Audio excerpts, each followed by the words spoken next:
al siguiente módulo.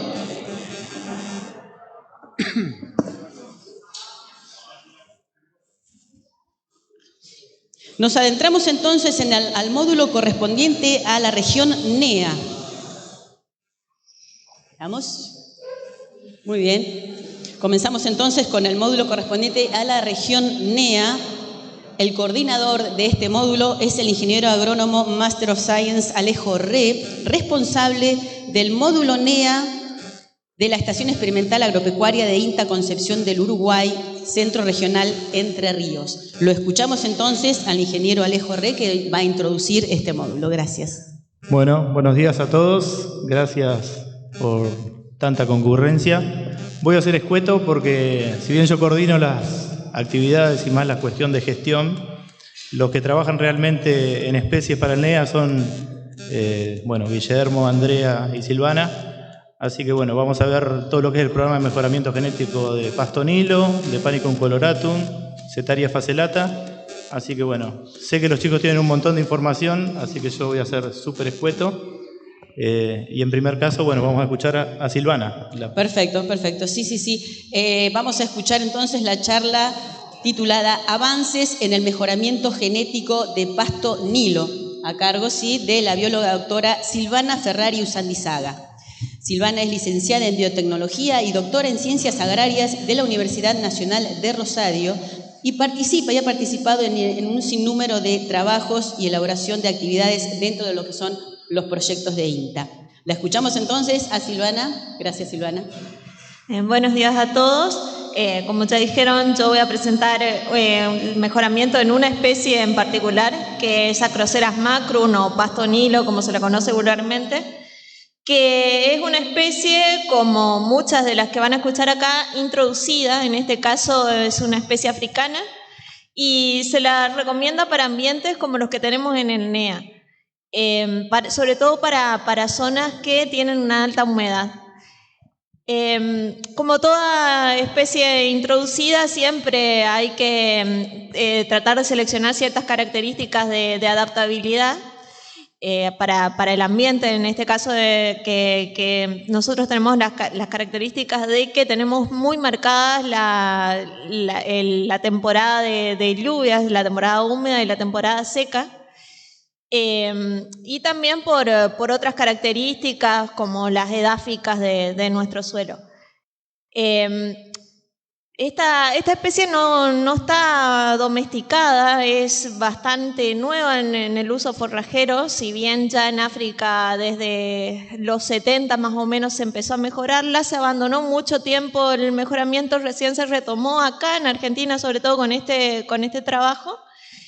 Todo lo que es mejoramiento a Acroceras. Pero es muy interesante porque a pesar de ser una especie que está muy adaptada a todo lo que es la zona subtropical y tropical, tiene características de C3, con el alto valor nutricional de la C3, toda la estructura de hoja, no crans de la C3, lo que la hace sumamente interesante, sobre todo por esta adaptación a la humedad del suelo, donde generalmente las especies que crecen en suelos inundados no tienen un buen valor nutricional. Así que bueno, eso brevemente como para introducir esta especie que es muy poco conocida, y ya paso a explicarle lo que estamos haciendo. Estamos trabajando básicamente yo acá justo tengo una foto de los 3 principales ensayos que tenemos en la experimental, donde estamos trabajando con familias de hermanos completos que partieron a partir de una población muy chiquita de 27 plantas, 27 líneas que fueron traídas del programa del 70 de Sudáfrica. Esos son los padres de estas 16 poblaciones de hermanos completos. Esas 16 poblaciones de hermanos completos se autopolinizaron y obtuvimos 400 líneas, que son esas líneas de policruzamiento que están en el ensayo hacia mi derecha, hacia mi izquierda, y eso lo estamos dejando para iniciar la selección de la producción de semillas, que es uno de los problemas más graves que tiene esta especie. Tiene muchísimos problemas en cuanto a la producción de semillas. Y después tenemos también una parte de ensayos de fertilización y también un poco de ver la tecnología de plantación, porque como tenemos muchos problemas en la producción de semilla, hay que trabajar también para poder largar en líneas clonales de una forma más inmediata en el tiempo, porque la producción de semilla nos va a llevar mucho. Bueno, lo primero que estuvimos trabajando dentro de este proyecto es una caracterización de ver a ver qué variables podíamos seleccionar con estas líneas que tenemos. Lo estuvimos viendo en las dos principales poblaciones, la de hermanos completos y la otra la de policruzamientos. Acá lo que estamos viendo es la de las 16 familias de hermanos completos. Y tenemos, bueno, características productivas. También estuvimos viendo algunas morfológicas que nos puedan servir para ver diferencias entre estas líneas, para poder identificarlas rápidamente, tanto en los tallos reproductivos como en los tallos vegetativos. Y bueno, ahí está el listado de las características. Y acá cabe recalcar que estamos trabajando principalmente con líneas tetraploides, que son las que mejor funcionan en los cruzamientos. Estas características, al analizarlas, las logramos agrupar. Nos gustó este agrupamiento de 7 grupos porque nos permitió diferenciar principalmente dos grupos, el rojo y el azul, donde en el grupo rojo hay casi todo ese grupo está compuesto por 2 familias. 2 familias, y el grupo azul, que es el más grande, es el más variable. Ese grupo rojo, que tiene principalmente 2 familias y sus padres, lo vemos acá, o sea, al pasar ese gráfico grande que vimos recién de ese árbol, al pasarlo acá a componentes principales, vemos sobre el CP1 la distribución que separa el grupo rojo y el grupo azul. Esas 2 familias que estaban en el grupo rojo se caracterizan por tener una alta producción de biomasa y además, bueno, también un buen rebrote después de los cortes. Y además también tienen características que pueden estar relacionadas a la producción de semilla, como, bueno, el largo de la panícula, la cantidad de flores por panícula y otras características más, como el largo de la hoja bandera, que también pueden tener alguna relación. O sea, acá ya vemos que hay una diferenciación importante entre familias. Después, bueno, pasando ya al policruzamiento, o sea, ya cambiamos de ensayo, lo que vimos es que teníamos, bueno, este policruzamiento ya es nacido de semilla, o sea, ya tiene un primer pasito en la selección. Y ya vimos una diferencia entre la media de los hijos, digamos, diferenciando hijos de padres de este policruzamiento, que tienen un mejor porcentaje de tallos reproductivos respecto a los vegetativos que sus padres. No hay una diferencia significativa entre lo que es el rendimiento de biomasa, o sea, eso se conserva, lo cual es muy interesante. Después, bueno, pasando a ver un poco, a ver qué diferencias productivas podíamos tener dentro de esta población, pudimos distinguir que hay 3 grupos, y entre esos 3 grupos algunos superan a sus padres en rendimiento y otros, bueno, por supuesto, como siempre, están por debajo. Pero bueno, o sea, vemos que hay mayor porcentaje de tallos reproductivos y a la vez podemos dentro de eso distinguir un grupo que a la vez tiene un mejor rendimiento en biomasa. Bastante interesante, es todo muy preliminar, pero es una observación interesante. Después, bueno, lo que estuvimos viendo bastante también es ver qué tipo de descriptores botánicos nos pueden servir después para el momento de inscribir nuestras líneas, poder distinguirlas. Y bueno, trabajamos con material herborizado y a campo, viendo las mismas características en los 2 tipos de materiales. Acá trabajamos con una subpoblación, solo 93 híbridos de los 400 que teníamos, pero bueno, tenemos muchos caracteres analizados, 12 variables son, y lo que logramos ver es que, bueno, hay cuatro grupos que se pudieron distinguir con estas características. Con esas 12 que vimos, tal vez se puede después buscar otras más. Todavía no hay ninguna que permita distinguir una línea en particular, pero bueno, ya hay agrupamientos, lo cual, bueno, en inicio está bastante bien. Y después lo que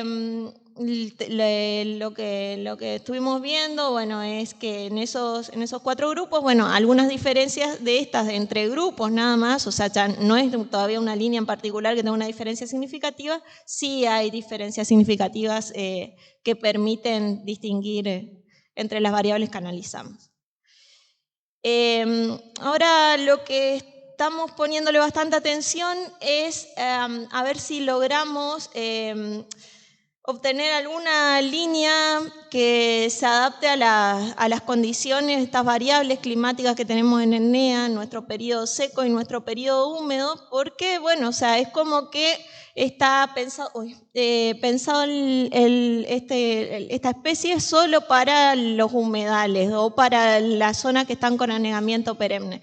Y eso en realidad es muy acotado dentro del NEA y aparte es muy puntual en el NEA. Entonces, bueno, para expandir un poco más la especie, queremos ver a ver si también nos podría tolerar un poco el periodo de sequía o condiciones cambiantes entre sequía e inundación. Y lo que estamos viendo eso, en ese tipo de ensayos es en invernáculo y también en condiciones de campo, que sí, realmente tenemos algunas líneas que pueden recomendarse más para sequía o más para anegamiento perenne. Y estuvimos, la verdad, que viendo bastante ya en profundidad. Tenemos todavía para la próxima cartera previstos nuevos ensayos más del tipo bioquímico, pero estuvimos viendo incluso la cantidad de erénquimas en raíces por microscopía de barrido electrónico. Y bueno, también comparándolo con la productividad de las plantas en estas condiciones y algunas características morfológicas. Y vemos que hay diferencias bueno, si bien fue un grupo pequeño de plantas analizado, de línea en realidad, vemos que hay diferencias entre las líneas en las diferentes condiciones. Esto está comparado con una especie diferente, pero que también se recomienda para el mismo tipo de ambiente, que es Angola, que es un híbrido de braquiarias. Y bueno, ahí ustedes están viendo los agrupamientos en condición a campo, sequía e inundación. Pero para ver las características, cómo se distribuyen las más interesantes, bueno, ahí van a ver todo en verde lo que es las condiciones control, que es capacidad de campo, inundación en azul y sequía en rojo. Acá lo único importante de ver es que si bien arriba están viendo la biomasa aérea y abajo la biomasa subterránea, hay algunas líneas que no han decrecido tanto en condiciones de sequía sus biomasas, tanto la aérea como la subterránea. En condiciones de anegamiento, generalmente, como esta especie está tan bien adaptada, siempre las biomasas son mayores, casi siempre, las dos. Y este es el porcentaje de arénquima, que es para mostrarle también que la especie conserva el porcentaje de arénquima en las 3 condiciones: anegamiento, sequía, inundación. Y algunas aumentan en inundación, pero siempre tienen arena. Bueno, esta es la distribución, componentes principales de lo mismo. Y lo último, ya para mostrarles, bueno, en la producción de semillas ya más o menos les mostré todo lo que van a ver. O sea, esto es simplemente otro ensayo, pero los agrupamientos que les mostré son los mismos. Se distinguen por la cantidad, el largo de la panícula, de la hoja bandera, la cantidad máxima de inflorescencias por planta. Estos son los ensayitos que teníamos de fertilización, que muy rápido se los voy a decir, o sea, tenemos problemas de fósforo, sobre todo en esa zona, y también a veces una pobreza en nitrógeno importante en el suelo, de materia orgánica. Así que la especie responde muy bien a esos dos nutrientes, y lo que vimos es que si probamos la fertilización foliar nos da bastante buenos resultados también, igual que la fertilización directamente en el suelo, o sea que eso también nos puede servir para cuando están muy inundadas las plantas, no fertilizar el suelo sino directamente foliar. Y estos son los ensayos que tenemos ahora en ambientes específicos. Nos estamos probando ya en la zona de Chaco Formosa y un poco más al sur, nos estamos yendo ya en Tres Ríos, y tenemos las líneas que seleccionamos con muy buenos resultados en estos ambientes, con estas características, ¿no? El rendimiento con resistencia a heladas y también con resistencia a las características, por ejemplo, más de salinidad y demás que se pueden ver en el Chaco. O sea que nuestras líneas que estamos seleccionando por rendimiento en corrientes también están andando muy bien en otros ambientes, y vamos a seguir probando ambientes. Y eso es todo lo que tenía para mostrar. Muchas gracias Silvana, doctora Silvana Ferrario Sandizaga. Pasamos entonces a la siguiente exposición titulada Avances en mejoramiento genético de Setaria sphacelata. El disertante es en este caso el ingeniero agrónomo Master of Science Guillermo Maglin. Guillermo es ingeniero agrónomo recibido en la Universidad Nacional del Nordeste y magíster en genética vegetal en la Universidad Nacional de Rosario. Es investigador en producción vegetal de la Estación Experimental Agropecuaria de INTA Mercedes Corrientes desde el año 2011. Adelante, Guillermo, te escuchamos. Gracias.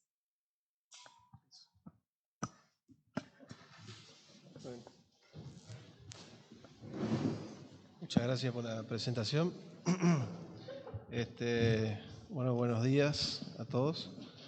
Yo voy a presentar lo que se viene realizando con los trabajos de mejoramiento que venimos realizando con Setaria sphacelata. ¿Se escucha bien? Un poquito menos. Bueno, la experimental donde trabajo, donde se está realizando este mejoramiento, está en el centro de la provincia de Corrientes, en Mercedes. Y bueno, a modo de presentación vamos a tratar de refrescar a algunos que no conocen la especie, tratar de describirla un poquito, que es una especie C4, de ciclo C4, de origen africano, perenne y de ciclo primavera-estival. Presenta esos macollos que pueden llegar hasta una planta puede llegar a una altura de 2 metros, y la característica son esas panojas compactas con setas, de ahí viene su nombre Setaria.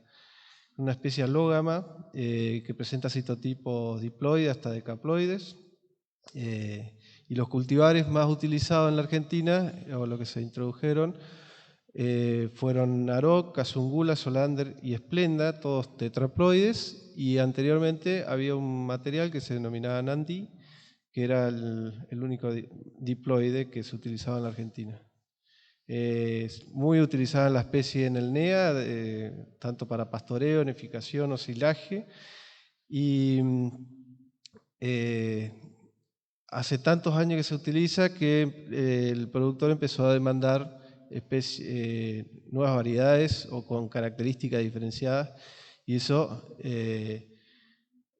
redundó, digamos, permitió el desarrollo de un programa de mejoramiento en la especie. Para iniciar el programa, digamos, bueno, ¿qué problemas presenta la especie? Es una especie megatérmica que tiene un periodo de floración muy amplio, lo cual impacta en la calidad nutritiva de la especie. El paso de vegetativo a reproductivo es bastante rápido, pero la especie, al ser tan variable, podemos encontrar muchos materiales que florecen un poco más tarde. Esto permite también facilitar un poco la determinación del momento de cosecha. Esto impacta también en la posibilidad de cosechar mayor cantidad de semillas, que es un grave problema en estas especies, que por ahí la cantidad de semillas cosechadas por diferentes motivos, tanto la amplitud de la floración como la licencia de semillas, hace que los rendimientos de semillas sean bastante bajos. Y entre los factores abióticos que afectan a la especie está la baja tolerancia a la sequía, y trabajamos también en tolerancia a las heladas porque justamente el material que más se utilizó en nuestra zona, en el sur de la provincia de Corrientes, es el cultivar Naroc, que tenía la característica sobresaliente de ese cultivar era la tolerancia a las heladas. Entonces trabajamos entre la tolerancia a la sequía y a las heladas o el rebrote invernal, tratando de cubrir un poco el bache invernal de forraje. Entonces se confeccionó este programa de mejoramiento y con el objetivo de obtener cultivares nacionales destacados tanto por tolerancia a factores abióticos, calidad, cantidad de forraje y semillas. Esto comenzó como antecedentes, tenemos desde el 2009, como marcaba Mariela hoy, dentro de los programas de mejoramiento se hizo una recolección de material durante el 2009-2011, luego la evaluación de la variabilidad de la especie, tanto dentro de programas de mejoramiento programas de INTA como convenios INTA-UDEAS, lo cual permitió la generación o recopilación de mucha información y generación de recursos humanos. Y llegamos a esta nueva cartera de proyectos del 2019 a 2022 con ciertas actividades luego de haber cubierto ya los pasos previos del programa de mejoramiento, que eran la evaluación de variabilidad, la selección y generación de algunas poblaciones. Para ello, para cubrir algunos de los objetivos que teníamos en esta etapa, dividimos en 3 actividades. Una, la caracterización de genotipos por tolerancia a sequía. Fue un año bastante particular en nuestra zona, que nos permitió evaluar la sequía, pero a su vez estamos tratando de hacer selección a través de algunos subproductos o algunas determinaciones que te voy a comentar. Otra actividad era la generación y evaluación de poblaciones etarias con mayor concentración de floración, tratando de mejorar esa calidad y mejorar la parte de producción de semillas, y evaluar las poblaciones que venimos generando, tanto por desempeño invernal, rendimiento de forraje y de semilla. Acá, para comenzar con la primera actividad, tenemos la caracterización de genotipos por tolerancia a sequía. Enfocamos hacia dos lados. Una, la evaluación a campo, y otra, la evaluación en condiciones más controladas y determinando algunos componentes o compuestos que se van generando cuando se presenta el estrés abiótico y que nos permitirían hacer selección dentro de los distintos materiales. A nivel general empezamos con la evaluación de las poblaciones que tenemos, de algunas poblaciones que tenemos, y un cultivar Naroc, que es el testigo, para determinar a ver si con ese ensayo podemos detectar las prolinas y que esa herramienta nos permita hacer selección dentro de los cultivares, dentro de las poblaciones, acelerando la selección por tolerancia a sequía. Pero para ello hicimos esta parte de invernáculos evaluando algunos caracteres morfoagronómicos, como la altura, cantidad de macollo, hojas por macollo, ancho, longitud y rendimiento de materia seca, para luego evaluar y lo que estamos haciendo, porque todavía no hemos terminado de evaluar prolinas, tuvimos un proceso de aprendizaje de cómo realizar esto, porque lo hacemos dentro del laboratorio de química de la experimental. Trabajamos en conjunto el grupo de producción vegetal con los de producción animal, a donde está el laboratorio de química.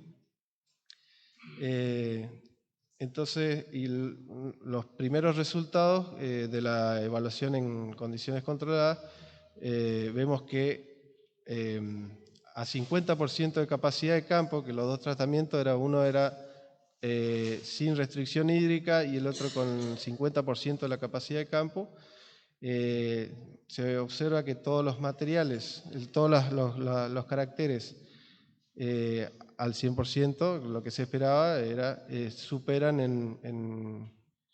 en valores a los que estaban en restricción. Pero lo más interesante es cuando abrimos por población y vemos el comportamiento de las poblaciones frente a esas restricciones hídricas, y vemos que una de las poblaciones que denominamos C2, que proviene de un segundo ciclo de selección por tolerancia a sequía y rendimiento invernal, también en este caso tuvo mejores aptitudes para superar la restricción hídrica que se le impuso. Acá vemos la altura, como fue el carácter que hubo diferencias significativas, después el resto son diferencias numéricas. Bueno, de esto, lógicamente lo que estamos haciendo es estimando el nivel de prolina de cada uno de los materiales, para luego, como les decía, proseguir con la caracterización de genotipos directamente. Por otro lado, ahí hicimos la evaluación, la caracterización de materiales a campo. Tenemos plantas aisladas de 2 poblaciones repetidas en 3 bloques, haciendo un total de 3.600 plantas. Lo más interesante de esto fue que durante enero-febrero de este año tuvimos 20 milímetros de precipitación, cuando lo normal es más de 120. Y temperaturas medias máximas más altas de lo que se viene viendo en las últimas décadas, lo cual generó unas condiciones de estrés hídrico impresionantes que ahora al final les muestro cómo quedó el campo después de febrero, después que hicimos esta evaluación. Pudimos detectar algunas plantas que todavía estaban verdes y creciendo, y en particular 2 de los materiales que sus clones, dentro de toda esa amplitud, estaban muy vigorosos todavía, y eso nos permite detectar a esos genotipos. Si bien son pocos, hay materiales que están teniendo alguna característica que le hace superar este estrés hídrico. Ahí, bueno, en el medio, no sé si se ve bien en la foto, hay un material que está verde cuando todo el resto está seco. En la segunda actividad, que era la generación y evaluación de poblaciones con mayor concentración, pudimos lograr, hicimos un policruzamiento con materiales de 2 poblaciones y seleccionando materiales de floración tardía que se están plantando en la experimental para evaluar estos materiales, el comportamiento de estos materiales de acuerdo a la floración tardía. Pero lo que se vio es que esa floración tardía, en principio, tenemos mucho menos cantidad de semillas. Si bien las 2 tuvieron 2 momentos de cosecha, la cantidad de macollos o la cantidad de inflorescencias que emiten son mucho menores que las que tenemos en floración temprana, por ese escalonamiento que se va produciendo en la floración de estos materiales tempranos. Y como tercera actividad, teníamos la evaluación de poblaciones que ya hemos generado dentro del programa de mejoramiento, por desempeño invernal, rendimiento de forraje y semillas. Tenemos acá 2 años de evaluación. El año intermedio no pudimos considerarlo porque tuvimos algún inconveniente con pastoreos, pero vemos que poblaciones, o lo que denominamos cultivar merceditas, que ahora está inscripto, superó numéricamente, no hubo diferencias significativas, pero al testigo, que era el NAROC, que era a quien debíamos superar, y tenemos buenos valores en las poblaciones que se vienen generando dentro del programa. Esto corresponde a la evaluación invernal, la tolerancia, cómo respondieron a la tolerancia a la helada, al rebrote invernal y al rendimiento invernal que tuvieron los materiales. Y vemos que el material Merceditas se comportó mejor durante el invierno, durante el 2018.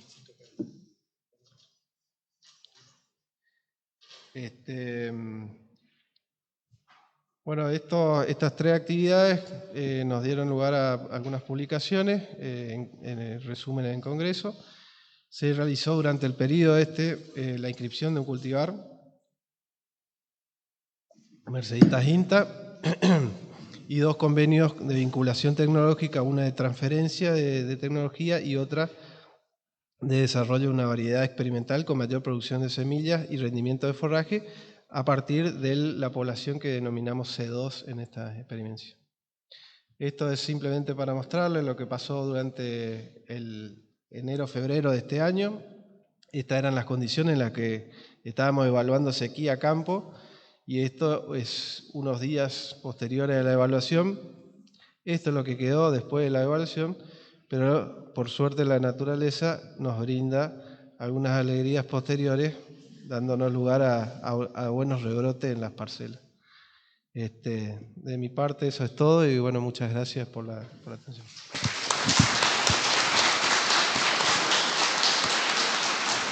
Felicitamos y agradecemos al ingeniero Guillermo Maglin por su presentación, y vamos a escuchar a continuación la siguiente charla. El título es Mejoramiento genético y producción de semillas en Panicum coloratum.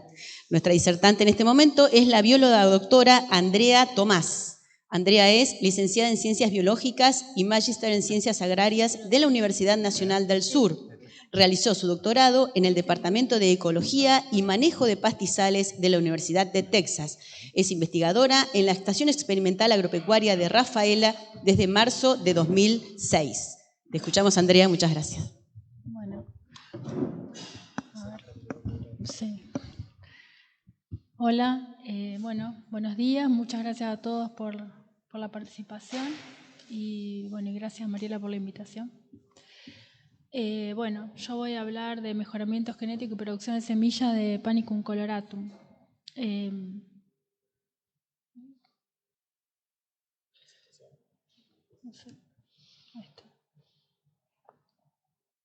No sé por qué no baja.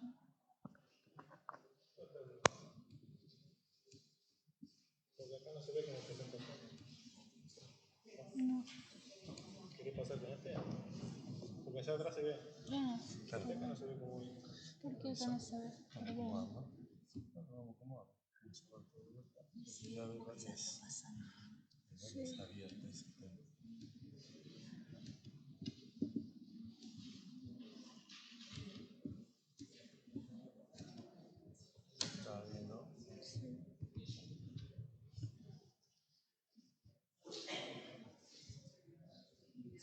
Yo le miraba para atrás.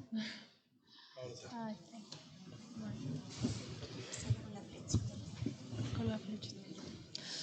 Bueno, en primer lugar quería presentar mi grupo de trabajo, que ha ido cambiando en el tiempo.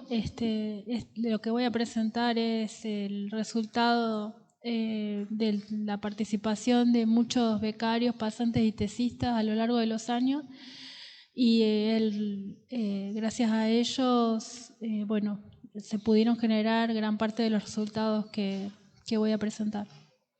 Para ubicarnos geográficamente, nosotros trabajamos en la experimental Rafaela. Rafaela está en la provincia de Santa Fe, en el centro oeste de la provincia de Santa Fe, y estamos en un instituto de doble dependencia INTA-CONICET.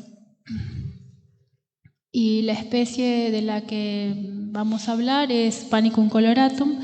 Es una gramínea subtropical perenne de crecimiento primavero-estival, o sea, su pico de crecimiento está en diciembre, enero, febrero. Es bastante tolerante a suelos salinos y salinos sódicos con pH superiores a 8 en general, y puede tolerar perfectamente anegamientos periódicos.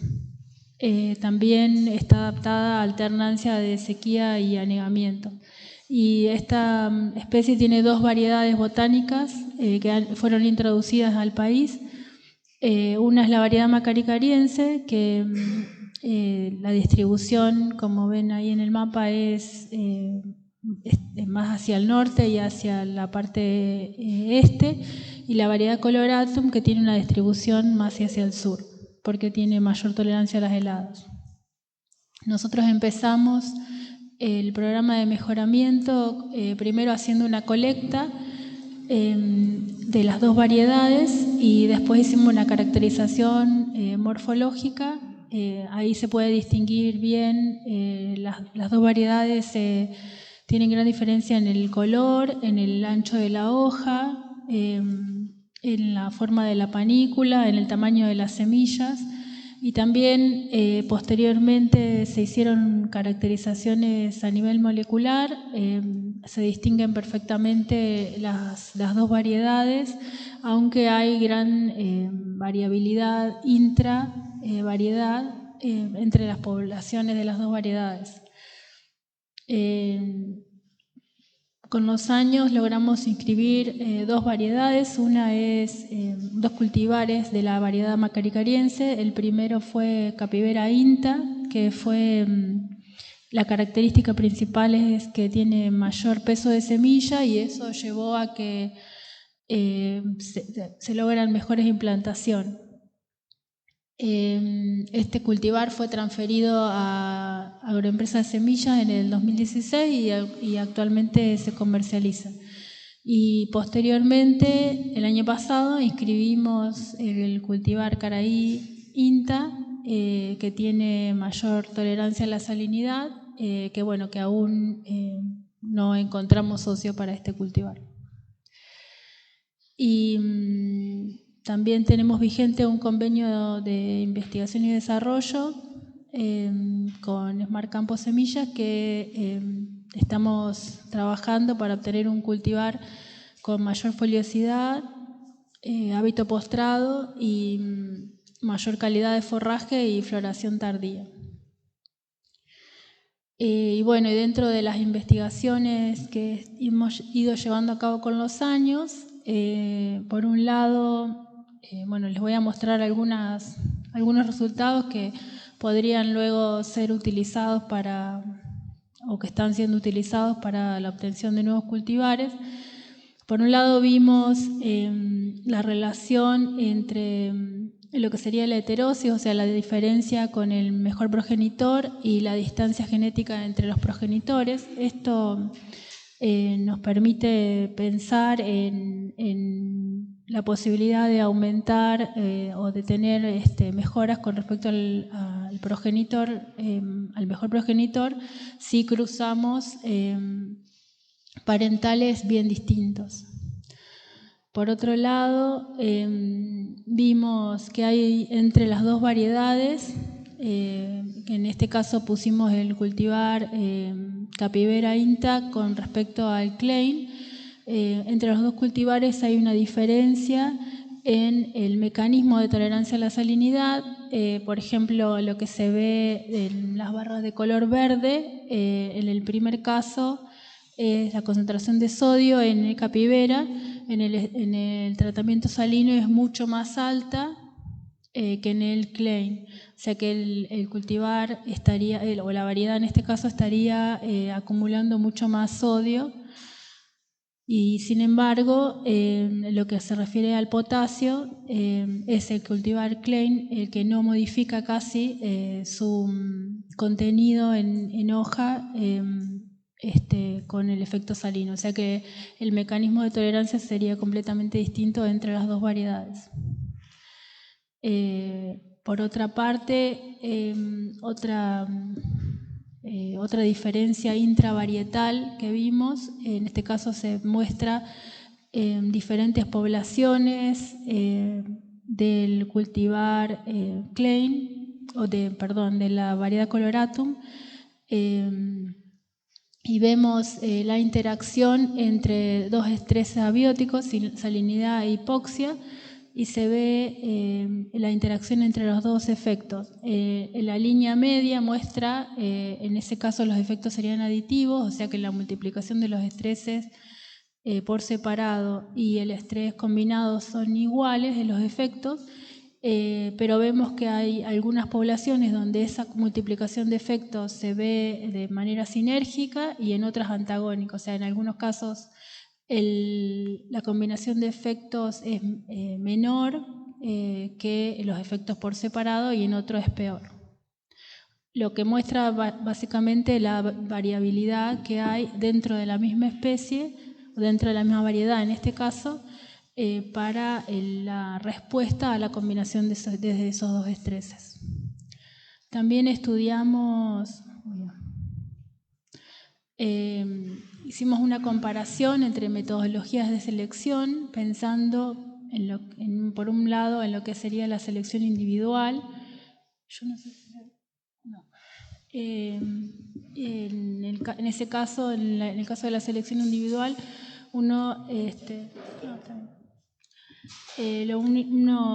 las intensidades de rojo, amarillo y blanco en ese caso estarían mostrando como por ejemplo sería la intensidad de un carácter o la manifestación de un carácter, y en ese caso uno selecciona directamente la planta que está estudiando. Y por otra parte, la selección a través del test de progenie, y en ese caso uno no selecciona directamente el individuo, sino que selecciona el progenitor a través de lo que me muestra la descendencia.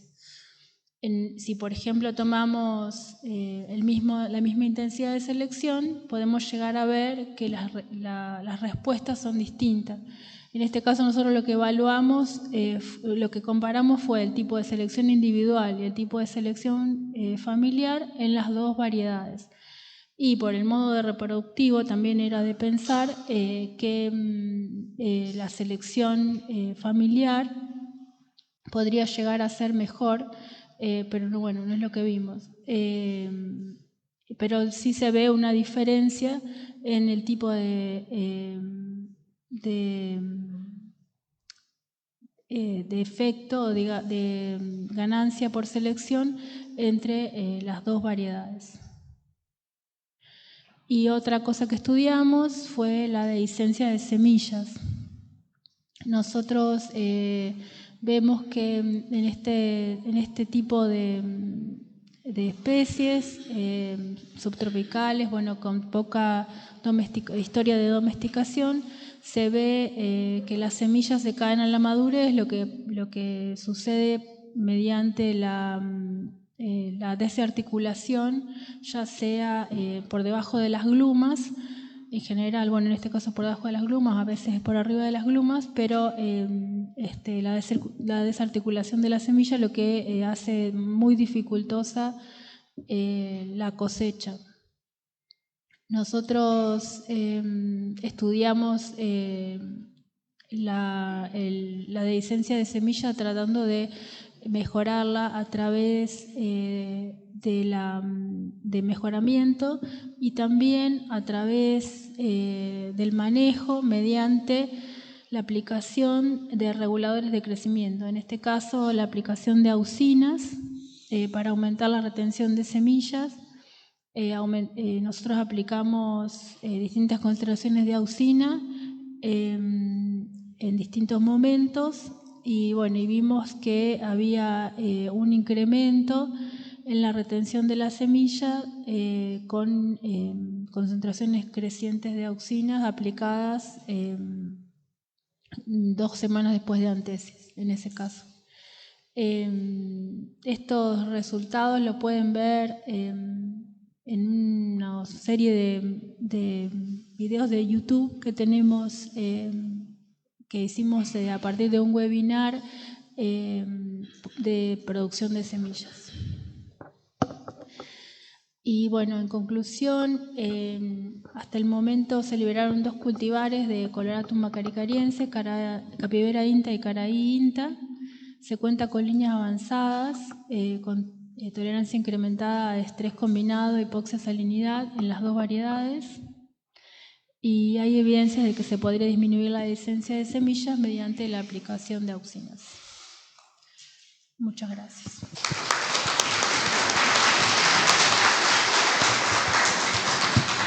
Agradecemos a la doctora María Andrea Tomás por su exposición. Vamos a pasar al sector de preguntas, para lo cual otra vez le pedimos al coordinador del bloque, Alejo, bueno, que nos...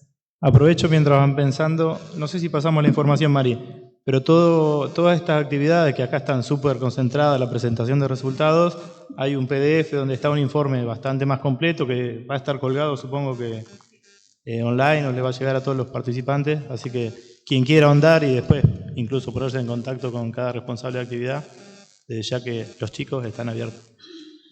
Preguntas. Levante la mano y esperen a que yo voy rapidito a encalzarles el micrófono, así se escucha también la pregunta. Adelante. Más que pregunta, es un comentario con lo que presentabas vos, Andrea. Me parece sumamente interesante ese enfoque de considerar simultáneamente la tolerancia a salinidad y a hipoxia, porque en general los ambientes salinos suelen pasar en una época del ciclo de crecimiento por inundaciones, digamos, porque son sectores bajos, y me parece muy bueno ese enfoque. Bueno, sí, muchas gracias. Sí, y lo más interesante es que no todos responden de la misma manera. Sí, una consulta para Guillermo. Con respecto a, vos hablabas de la tolerancia a las heladas. Te quería consultar cómo, porque no conozco cómo es el mecanismo de setaria, si es que se pierde el material, digamos, verde y vuelve a rebrotar, o hay una tolerancia en las hojas a persistir a pesar del frío. Y bueno, ¿cómo es lo que están evaluando en los materiales que tienen esa mayor tolerancia a las heladas? Bien. Eso fue detectar la tolerancia a las heladas. Las heladas no son siempre las mismas, con la misma intensidad y duración, y entonces fue bastante difícil en algunos casos, lo cual ameritó un trabajo que hemos realizado en cámara de crecimiento para simular condiciones y poder hacer selección dentro de eso también, pero a campo lo que se ve es las hojas algunas quedan con algún verdor, otras directamente se secan completas. El rebrote es bueno en general, no las plantas, por la intensidad por lo menos que tenemos normalmente en nuestra zona, pero lo interesante después es cómo rebrotan. Hay algunas que rebrotan muy rápido, y la ideal es combinar, lógicamente, la tolerancia a la helada con el rebrote, porque de nada nos sirve que rebrote rápido si se va a secar nuevamente con una helada posterior. Entonces en eso estamos, es combinar esas dos caracteres, y eso visual, hacemos escalas visuales, planta por planta, se hace una caracterización 7 días después u 8 días después de la helada, y el rebrote 14 a 21 días posteriores.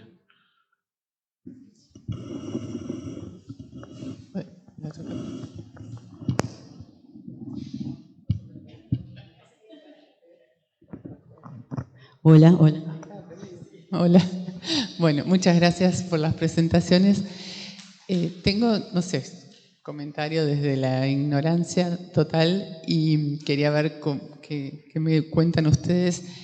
Estas son variedades que vinieron de África, tanto las que contaste vos, como las de Silvana también, uno puede presuponer que ya vienen con una selección de su lugar de origen, o se trajeron materiales porque hay un montón de variabilidad, eso es lo que me llama la atención. Entonces, ¿que lo que se trajo ya venía con un proceso de mejoramiento de su lugar de origen o no? Bueno, hay que ver que son especies alógamas, o sea que es de suponer que van a tener igual una variabilidad importante porque la necesitan, ¿no? Y por otra parte, son introducciones que no han sido realmente verificadas. En algunos casos han sido introducciones que ni siquiera están registradas, y bueno, y en otras sí son cultivares, pero pueden ser haber sido distintas introducciones varias veces, y por eso bueno, también se conserva la variación. Por lo menos en el caso de Panicum, creo que también para ustedes. Sí, en el caso de Acroceras, las líneas que se introdujeron, bueno, yo no estuve presente en ese momento, no, eso lo hicieron muy anteriormente a que yo empiece a trabajar. Pero lo que vi según los documentos de entrada de los materiales es que había poblaciones híbridas ya que venían de un programa de Sudáfrica, y había también algunas poblaciones que habían presentado buenas características, pero que eran poblaciones recolectadas en ambiente natural en África. Toda África, todo continente. Pero sí, ya todas las que se introdujeron teniendo un paso previo ya de evaluación. Sí. Sí, bueno, Variabilidad, porque eso lo evaluamos también, o sea, lo que yo recibí para empezar a trabajar, no tenía una identificación, o sea, ya no, se había perdido la identificación de entrada de las plantas. Así que hicimos una caracterización inicial de estos materiales para ver qué diversidad teníamos, a ver si nos servía para empezar a trabajar o no. Y la diversidad era muy importante porque, al igual que Panicum y que Setaria, son plantas alógamas, así que... Sí, como para completar nomás, pero la Setaria tiene los cultivares que comentaba, son mejorados, muchos de ellos, no todos, en Australia. En la década del 60, 60, y después en la década del 80 hubo dos de los materiales que nombré, son de esa década. Y la introducción en el NEA fue ya en la década del 60, se empezó a utilizar. Se vio la gran plasticidad, digamos, cómo abarcaba distintos ambientes y la perennidad que tenía, y se introdujeron todos esos materiales. Y bueno, lo que se utilizó en el programa de mejoramiento, se utiliza, son materiales cultivares comerciales y poblaciones de lotes con más de 30, 40 años de utilización en la región. Esa fue la colecta que se hizo en los primeros años del programa. Yo por acá una pregunta. Bueno, primero agradecerles, muy lindas las presentaciones y muy concretas, así que muy bueno. Y después, bueno, ustedes pasan del fuego al anegamiento, como nada, realmente es impactante ver cómo el fuego tomó parte de las nurseries de ustedes y a su vez después, bueno, tuvieron la suerte que en la mayoría rebrotó, ¿no? Esos son los embates climáticos con los que ustedes se están encontrando. Hablando del anegamiento, Silvana, ahí yo vi que vos mantenés ¿qué periodo mantenés esos ensayos con agua y a qué altura? Y la pregunta también es válida para Andrea, que está trabajando en anegamiento, ¿no? ¿Cómo uno determina o qué pruebas estuvieron realizando? Bueno, los antecedentes quizás como para determinar esta altura y este periodo, ¿no? Bien, sí, no está determinado todavía cuál sería el tiempo limitante de anegamiento, esa es una de las cosas que a mí me queda de terminar, porque yo las tuve anegadas 3 meses y las plantas con corte y todo seguían produciendo. Tanto en ambiente natural como en invernáculo. O sea, me pareció una barbaridad 90 días en invernáculo y después no vinieron los periodos de inundación y estuvieron 90 días o más en algunos puntos y las plantas seguían produciendo. Así que hay que determinar, tal vez, o sea, pueda tolerar, haya líneas que toleren un anegamiento permanente durante años sin problema.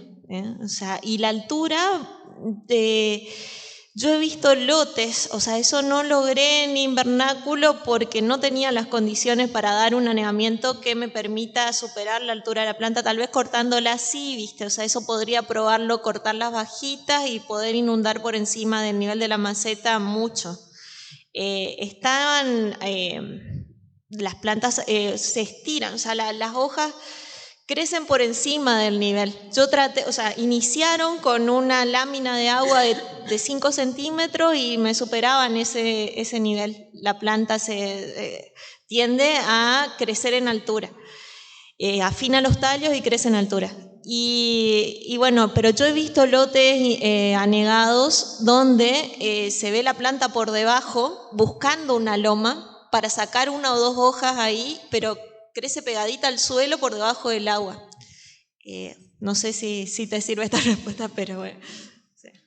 Bueno, en nuestro caso, los ensayos que tenemos son de hipoxia en invernadero, ¿no? Es una situación artificial. Sin embargo, bueno, hemos visto panicum anegado en la experimental en épocas que ha habido anegamiento y siempre que tengan al menos una parte de las hojas de la lámina por fuera del agua y pueden aguantar. Bueno, los anegamientos son temporarios, ¿no? En general nunca pasaron de los 3 meses, pero siempre vi que sobrevivían siempre y cuando tuvieran una parte de la lámina por fuera del agua.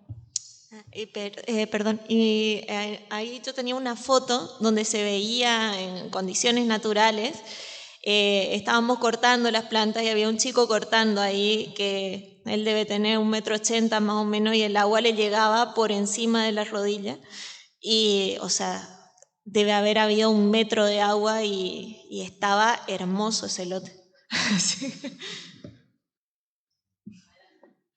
Gracias. Guillermo, primero los felicito a todos, muy buenas las presentaciones. Estamos más en tema por ahí. ¿Vieron alguna relación entre el rebrote primaveral y el manejo otoñal en los materiales? Digo, por el nivel de reservas que puedan tener, si sometieron a esos materiales a distintos manejos otoñales. Es por una duda que tengo. Dentro de la evaluación de poblaciones no lo vi, la verdad, no lo tengo diferenciado en crecimiento por estación o producción por estación, pero no lo analicé de esa manera. No tengo los datos frescos, así que lo podemos ver. Le debo por ahora. Acá, bueno, gracias por las presentaciones, la verdad que muy claras. Quería hacer una consulta, una curiosidad más que nada, que me llamó la atención por ahí que nombraron tanto Silvana como Guillermo, que es la dificultad en la producción de semillas, ¿sí? ¿Eso se observa también en la especie, en su lugar de distribución natural? ¿Vendría a ser algo de la especie o es algo que vieron acá porque recién hablabas también de híbridos que habían ingresado o tiene que ver algo también más con eso? Sí, si bien es posible hacer cruzamientos, en el caso de acroceras es mucho más complicado, incluso después lo que te va a comentar Guillermo, porque los problemas son múltiples y ya son naturales. La especie tiene mucha eficiencia en lo que es la colonización vegetativa.